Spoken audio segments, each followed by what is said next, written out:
Hello friends, आप सभी का स्वागत है स्टडी कवर क्लासेस में। तो आज की इस वीडियो में हम लोग जेसीईआरटी क्लास 6 मैथ का प्रश्नावली 11.2 का क्वेश्चन नंबर 3 से लेकर 7 तक इसमें कंप्लीट बनाने वाले हैं। ठीक, तो बने रहिए एंड तक और चैनल पर नए हैं तो चैनल को सब्सक्राइब कर लीजिए। चलिए क्वेश्चन नंबर 3 से स्टार्ट करते हैं कि निम्नांकित चित्र देखकर बताइए कि घड़ी की प्रत्येक चित्र में सुइयों से बने कितनी कोण के हैं। ठीक, कितनी डिग्री के हैं। तो चलिए हम लोग यहाँ पे सबसे पहले देख लेते हैं कि यहाँ पे कैसा कोण दिया हुआ है। ठीक, देखिए ये हमारा यहाँ से लेकर यहाँ तक। ठीक, चलिए हम लोग यहाँ पे नापते हैं एक चंद्रमा की सहायता से।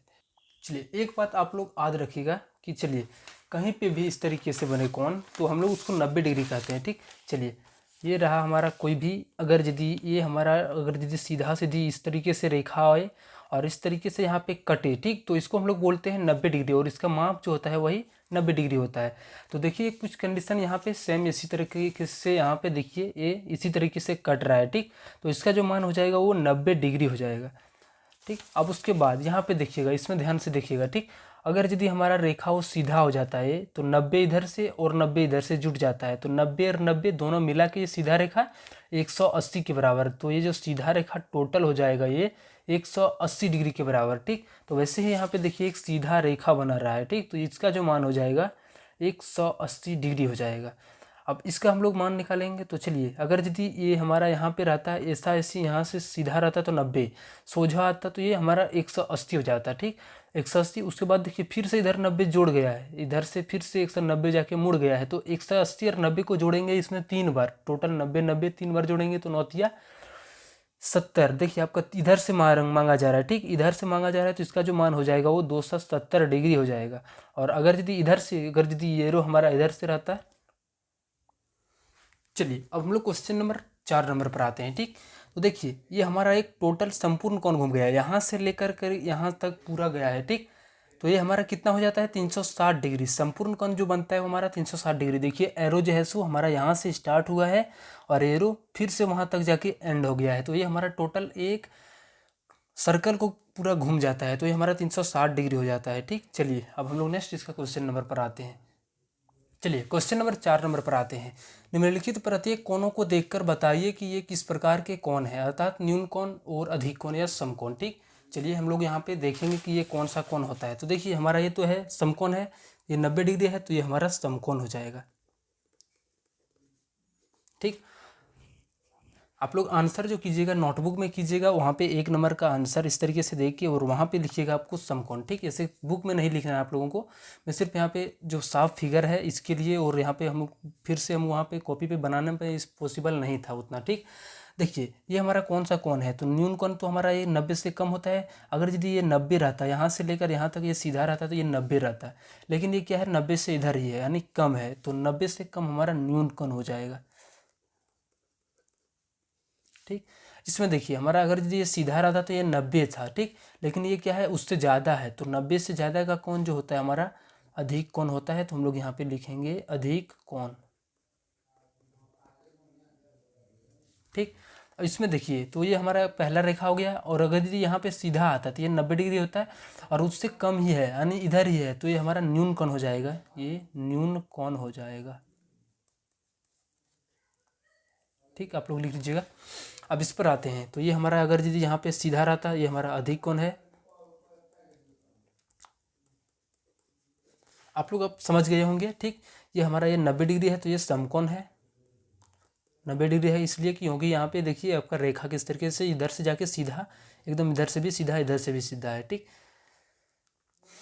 अब इसका मान देखिए कितना होगा, तो देखिए ये हमारा अगर यदि यहाँ से ऐसा रेखा था, ठीक, उसके बाद अगर हम यहीं से माने तो अगर यदि यहाँ पे सीधा रहता इधर से तो ये सीधा सीधी इधर से रहता तो ये 90 डिग्री, 90 से ये पार है तो इसको हम लोग बोलेंगे फिर से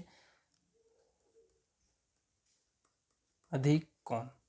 ठीक, इस पर आते हैं तो इसका मान क्या है न्यून कोण है। 90 हमारा यहाँ सोझा आता है लेकिन उससे कम है तो ये कम है तो न्यून कोण आएगा। ठीक, लिखेंगे यहाँ पे न्यून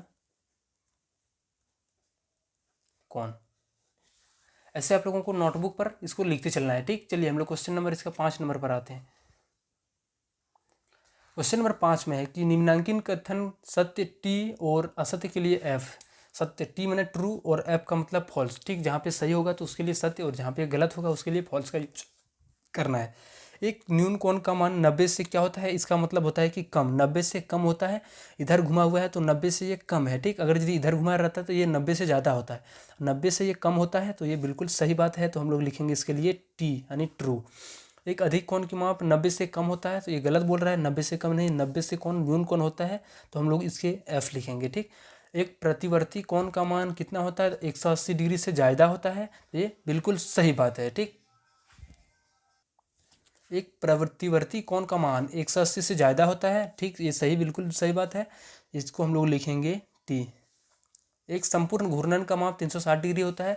जब कोई मतलब जैसे यहाँ पे कोई है, ठीक, घड़ी हमारा जब फिर से घूम के उसी साइन पर आ जाता है तो हमारा 180 घूम जाता है, उसी को हम लोग संपूर्ण कोण बोलते हैं, ठीक। तो ये सही है।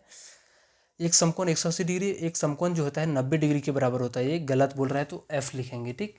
चलिए अब 6 नंबर क्वेश्चन पर आते हैं कि रिक्त स्थानों को भरिए। वह कोण जिसका माप एक समकोण से माप कम है। समकोण का मतलब 90 डिग्री, ठीक, 90 डिग्री से कम है तो उसको हम लोग न्यून कोण बोलेंगे। पहले से यहाँ लिखा हुआ है तो आप लोग लिख लीजिएगा न्यून कोण, ठीक। वह कोण जिसका माप एक समकोण से माप से अधिक है, तो 90 से अधिक जो रहता है उसको हम लोग अधिक कोण बोलते हैं, तो वहाँ पे आप लोग अधिक कोण लिख लीजिएगा। वह कोण जिसका माप दो समकोण के योग के बराबर होते हैं, तो उसको हम लोग कहते हैं क्या, तो सरल कोण कहते हैं या ऋजु कोण कहते हैं, ठीक। जिसका माप दो समकोण के बराबर 90 और 90 जोड़ने के बाद 180 हो जाए, ठीक, तो उसको हम लोग बोलते हैं एक ऋजु कोण या फिर सरल कोण। चलिए अब 6 नंबर क्वेश्चन पर आते हैं। तो 6 नंबर क्वेश्चन में है कि यदि दो कोणों की मापों का योग समकोण के माप के बराबर हो और उनमें से एक न्यून कोण हो, तो दूसरा कोण क्या होना चाहिए। देखिए बोलता है यदि दो कोणों के योग के समकोण के माप के बराबर है, यानी समकोण 90 के बराबर है, ठीक, तो उनमें से एक न्यून कोण दे दिया है, मान लेते हैं कुछ भी दे दिया है, 5 डिग्री मान लेते हैं दे दिया है, ठीक, एक कोण का मान, तो अगला जो आएगा वो हमारा कितना आ जाएगा, 85 आ जाएगा। तो ये 85 जो है सो हमारा एक न्यून कोण है, तो यहाँ पे जो आंसर लिखाएगा कि वो न्यून कोण आएगा, ठीक। अब 5 नंबर क्वेश्चन पर आते हैं। यदि दो कोणों के माप का योग एक ऋजु कोण के माप के बराबर है और इनमें से एक कोण न्यून कोण है, तो दूसरा कोण का मान कितना है। ऋजु कोण का जो मान होता है वो 180 डिग्री होता है, ठीक। अब उनमें से एक का जो मान है वो 90 से कम है, तो एक का जो मान है मान लेते हैं वो 70 है, तो अगला जो कोण का मान होगा वो जो होगा 110 डिग्री होगा, तभी तो मिलके 180 करेगा। तो ये जो 110 डिग्री है हमारा किस प्रकार का कोण है, तो ये अधिक कोण है, तो यहाँ पे लिखेंगे हम लोग अधिक कोण इसका आंसर में, ठीक। चलिए अब हम लोग मिलते हैं किसी नेक्स्ट वीडियो में। इसका 6 नंबर तक यहाँ पे कंप्लीट कर पाए, नेक्स्ट वीडियो में इसका पूरा कंप्लीट हो जाएगा, ठीक। इसे पार्ट वाइज हम लोग बनाते हैं वीडियो, ताकि हमको भी परेशानी ना हो इसको डालने में, और दिक्कत ना हो कि हम गर्मी में बहुत शूट करते हैं, हम घर में मतलब सारा फैन उन सब कुछ बंद कर देते हैं, ठीक, इसी कारण में परेशानी होती है। चलिए मिलते हैं नेक्स्ट वीडियो में। जय हिंद।